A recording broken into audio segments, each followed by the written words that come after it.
This is the inaugural ICT, or Integrated Combat Turn, for Nellis Air Force Base. Technical Sergeant Aaron Edmonds. I am a quality assurance inspector for the A-10 side of the 57th Maintenance Group. Essentially, it is a quick turn of an aircraft while putting fuel and munitions simultaneously, working together with weapon standardization, Thunder Maintenance Group, working together to expedite the process of making ready aircraft in a deployed location. It's kind of a practice. We've done a couple of cold runs. This is our first hot run of the ICT itself. Thankful for the POL guys. They've come through in clutch.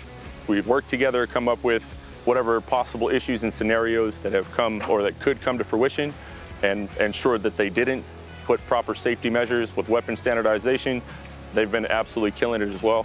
When it comes to them, they gave us the OI and said, hey, run with it. Thunder's been absolutely amazing. 757th A-10s.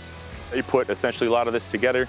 For maintenance group itself, for the 57th Maintenance Group quality assurance side, we've been essentially doing our due diligence to make sure that everybody does what they're supposed to correctly and safely as possible. So when it comes to the mission itself, we've already been implementing what's called hot refuels, which is essentially putting fuel on an aircraft with engines running.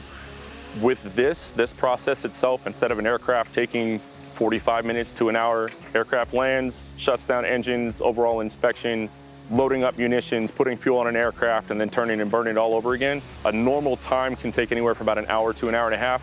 We just did both of these anywhere from 16 to 18 and a half minutes.